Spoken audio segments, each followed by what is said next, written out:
이제 11월 달에 MBN에 방영이 되는 우리 게리와 냉소라는 드라마가 있어요. 그 내용 중에 우리 의료에 관한 모든 부분을 우리 자문해 주시는 우리 원장님이십니다. 여자들이 제일 가기 싫어하는 과가 산부인과거든요. 왜 왜냐면 그럴까요? 검사할 때 남자분들은 잘 모르시겠지만 내진대라는 데 이렇게 올라가게 되고 나의 제일 소중한 부분을 이렇게 보여주고 뭐 그게 싫은 거예요. 요새는 왜 초경도 일찍 하고 그 다음에 결혼은 또 늦게 하잖아요. 그렇죠. 헛되이 자꾸 이제 임신은 안 되고 생리만 하잖아요. 마다하게 나온 호르몬이 자궁 내막을 자극하고 막 그래가지고 여러 가지 부인과 병이 잘 생겨요. 그래서 임신하기 전부터 그 드라마에 나오는 아가씨들처럼 미리 방문을 해가지고 산부인과 검진을 하고. 네, 안녕하세요. 샘TV 처방의 고수 김대규 PD입니다. 오늘 너무나도 특별하게 좀 모셨습니다. 저는 김해 더 프라임 병원 원장 민유선이고요. 산부인과 전문입니다. 반갑습니다.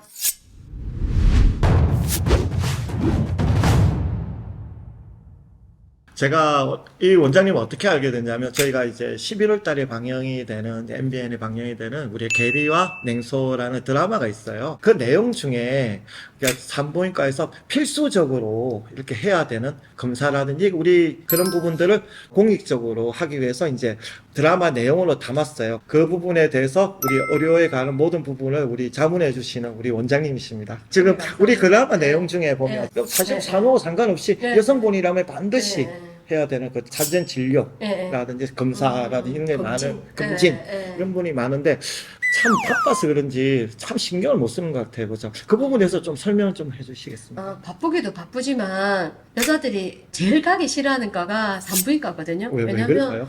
검사할 때 남자분들은 잘 모르시겠지만 내진대라는 데 이렇게 올라가게 되고 나의 제일 소중한 부분을 이렇게 보여주고 뭐 그게 싫은 거예요. 그래서 진짜 불편하지 않으면 산부인과에 잘 안 오거든요. 근데 저는 오는 환자분들한테 여자들은 진짜 산부인과하고 지내야 된다. 그렇죠. 그래야지 큰 병 안 생기고 오래 건강하게 잘 살 수 있다. 그렇게 얘기를 하는데 요즘은 10대 소녀들도 뭐 생리통, 생리불순, 그 다음에 생리과다, 뭐 이상출혈 그런 게 있는데 보통은 이제 사춘기 때는 원래 그런가 하면서 그냥 지켜보거든요. 나중에 이제 뭐 중고등학생들 데리고 오면 의외로 어린 학생들도 내막에 뭐 용종이 있다든지 얼마 전에도 고2인가 그랬는데 빈혈이 너무 심한 거예요. 근데 엄마가 그 학생을 데리고 억지로 데리고 왔는데 초음파를 봤더니 내막에 용종이 있고 그렇더라고요. 그러니까 어린 학생들도 부인과적인 질환이 많고요. 그 다음에 아가씨들도 의외로 근종이나 용종이나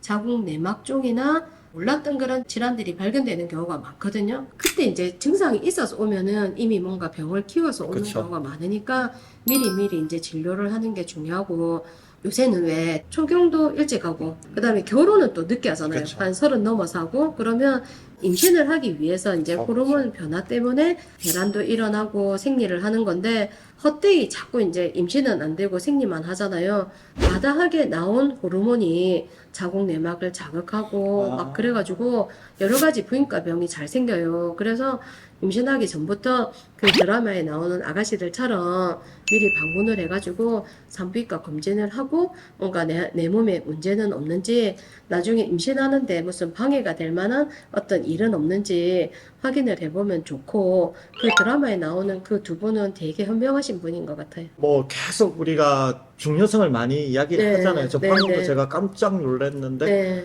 사실 이게 정기적인 검진이 필요하단 말이에요. 그냥 우리가 초등학생이라고 한다면은 언제 산부인과 와야 되겠지. 여자 아기가 만 12세가 됐을 때 경부암 예방접종을 2번을 국가에서 무료로 해주거든요.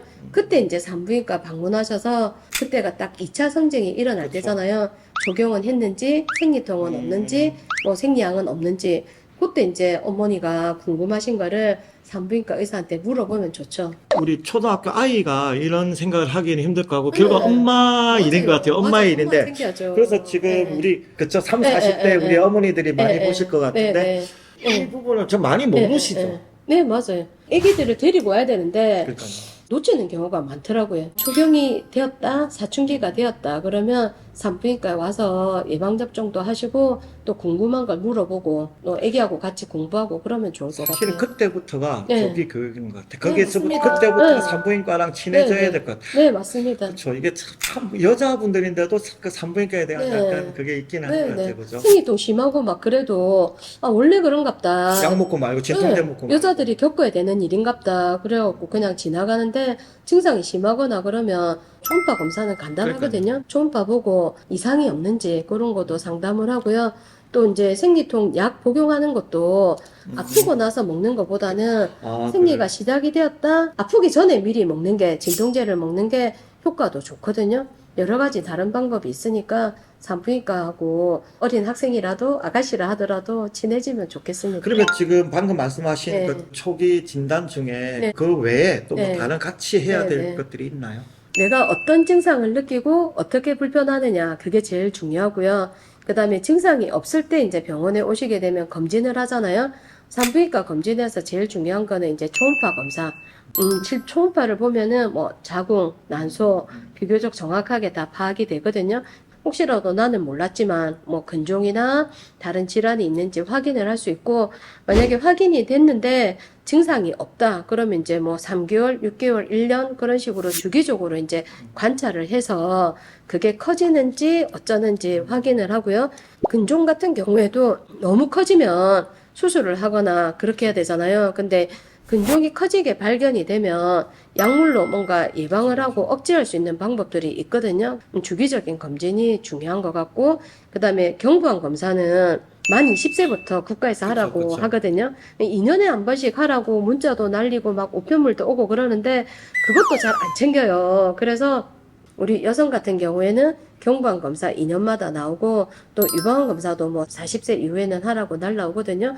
그때 검진을 하는데 20세부터 자궁암 검사를 이제 하라고 하는 거는 갑자기 암이 생기는 게 아니라 세포가 약간 염증이 있다가 그게 또 나왔다가 거기서 이제 바이러스 감염이 되면서 세포 모양이 약간 이상해지면서 그거를 이형성증 그렇게 얘기를 하거든요. 그 상태에서 이제 치료가 안 되면 뭐 5년, 10년, 20년 후에 암이 된단 말이에요. 그래서 이형성증 초기 단계에서만 발견이 되면 그 병변만 이렇게 5분 만에 그냥 레이저로 찢으면 돼요. 근데 나중에 암이 돼서 발견이 그렇죠. 되면 자궁을 다 떼야 되잖아요. 그래서 조기 검진, 정기 검진이 중요하다고 볼 수 있습니다. 그러니까 그 자궁 경부암에 네, 대한 네, 그 위험성이라 그래요. 네. 그게 얼마만큼 위험한 네. 병인지 좀 더 설명해 주세요. 그러니까 암이 되어서 발견이 됐을 때는요. 자궁만 떼는 게 아니라 자궁을 둘러싸고 있는 연부 조직, 방광도 박리를 해야 되고 임파선도 떼야 되고 진짜 큰 수술이 되고 그것 때문에 나중에 이제 후유증 같은 것도 남을 수 있거든요. 소변을 잘 못 본다든지 뭐 배변 활동에 문제가 생긴다든지 임파선을 다 떼고 나면 다리가 붓는다든지 뭐 막 힘든 일이 많았었단 말이에요. 그리고 수술로 끝나는 게 아니라 방사선 치료도 하고 뭐 약물 치료, 화학 치료도 하고 막 힘들었는데 요새는 조기 발견되니까 진짜 아무것도 아니거든요. 그러면 원장님이 네. 생각하실 때 그 네. 1, 20대에 네, 이제 네. 그 검진 해야 되는 거. 하는 네. 거 30, 40대에 좀 될 것 네, 같은데 네, 그거를 네. 좀 검진 그 네. 주기라든지 이런 거 좀 설명 좀 아, 해주세요. 보통 이제 10대 때는 어릴 때는 사실은 큰 병은 없잖아요. 그래서 10대 때는 이제 증상이 있으면 2달, 3달 이상 생리를 없으면 생리를 유도를 해야 돼요. 약을 먹고 주사를 맞고 20살이 될 때까지는 증상이 있으면 병원에 무시하지 말고 내원하라. 증상이 있으면 무조건 증상이 있으면 내원하라. 그 다음에 20살 이후에는 20살 이후에는 별 특별한 증상이 없으면 2년마다 검진. 근데 경부암 검진은 성관계를 하고 난 후에 하거든요. 그러니까 성관계를 한 적이 없으면 경부암 검진을 할 필요가 없어요. 왜냐면 성관계에 의해서 그 바이러스에 감염이 되거든요. 그래서 성관계를 한 적이 있는 사람은 20살 이상이면 적어도 2년마다 검진. 앞에 경부암 검사나 검진을 했었는데 이상이 있게 나오잖아요. 뭐 염증이 있거나 이형성증이 있거나 그러면은 6개월 그런 식으로 좀 더 자주 검진을 해야 되고 결혼을 하게 되면 보통 사람들이 그냥 임신하고 처음에 처음 오는 경우가 많아요. 그때 무슨 문제가 발견되는 경우도 좀 있어요. 뭐 임신을 했는데 자궁에 근종이 있다든지, 임신을 했는데 난소에 혹이 있다든지, 동관 검사상에서 암이 나온다든지, 진짜 그런 경우도 있거든요.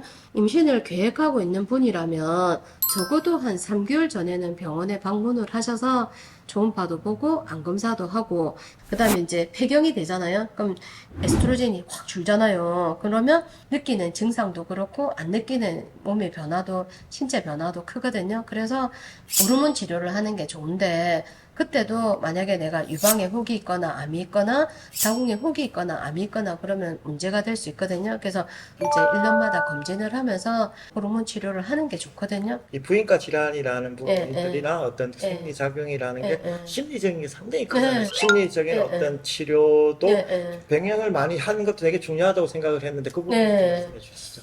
심리적인 거는 호르몬하고 되게 관련이 많거든요. 그래요? 근데 우리 여자들은 호르몬이 일정하게 나오는 게 아니라 이렇게 리듬을 타요. 그러니까 배란기 전까지는 에스트로겐이 막 증가를 하다가 네.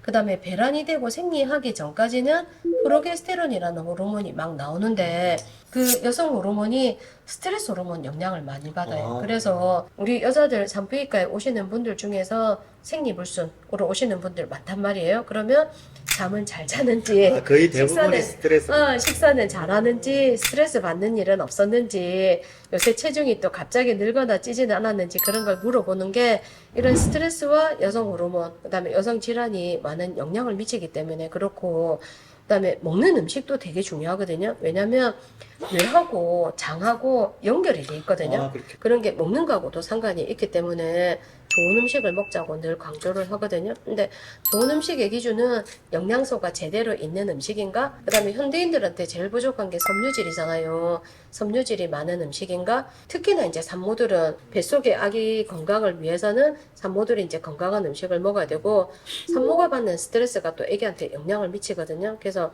잘 먹고 잘 자고, 그게 정말 중요한 것 같아요. 예. 저는 가끔 그런 생각을 해요. 산부인과라는 네. 그걸 좀 네. 바꿨으면 산부인과로 가지 말고 예. 하여튼 뭐 여성과 뭐 이제 좀 그랬으면 좋겠다. 네네네네. 산부인과도 여성의학과로 이름을 그쵸. 바꾸자, 예. 개명을 추진하자, 이제 그런 얘기도 있고요. 산부인과라고 해서 또 꼭 아기를 놓고 출산하고 뭐 임신을 하고 그런 뿐만 아니라, 부인과 평생 건강하고 여성 건강하고 관련된 과니까, 예를 들어 내가 어떤 건강상의 문제가 있다 그러면 산부인과 선생님하고도 상담을 하고 의논하면 좋겠어요. 예. 그 산전에도 그 상관없이 일반 그저 이렇게 예. 검사를 할 때도 예. 항상 뭐 같은 남편분이든 거 봐야죠. 아니면 남친이든지 같이 와서, 예. 왜냐면 아까 말씀하셨잖아요. 예. 결국은 스트레스가 많은 여성 예. 질환에 예. 많은 좌우를 하기 때문에 그렇죠. 옆에 짝지가 중요하죠. 예, 그러니까 그게 결국은 이제 임신이 잘 안 되거나 혹은 임신이 됐다가 자연유산이 되거나 그러면 보통 옛날에는 여자가 다 자기 탓을 했거든요. 근데 임신이 혼자 하는 게 아니라 남자와 여자, 정자와 난자가 같이 만나서 임신이 그러니까요. 되는 거기 때문에 남자들도 한 49% 정도 이제 이 책임이 있거든요. 그래서 임신하기 전에 병원에 오실 때 남자들도 같이 오셔서 그 뭐 예비 아빠의 뭐 건강 검진을 하기도 하시고요. 피 검사 같은 거. 같이 그다음에 하면 되겠네요. 정자 진짜 검사도- 같이 하면 좋겠다. 정자 같이 검사하시고. 부인과에서도 하나요? 그거? 네네네. 그래요? 정액 받아온다 해갖고 하기도 하고. 진짜요? 그것 때문에 요새 부부가 같이 많이 오세요. 내가 처방의 고수. 병이 발병을 했을 때 치료하는 것도 중요하지만 예방이 더 중요하다고 생각하거든요. 근데 병이 생기기 전에는 본인이 어떤 질환을 가지고 있는지 어떤 상태인지 잘 모르니까 특별하게 불편한 게 없을 때라도 미리미리 검진을 받으시는 게 조기 발견, 조기 치료, 그 다음에 예방 정말 중요하다고 생각합니다.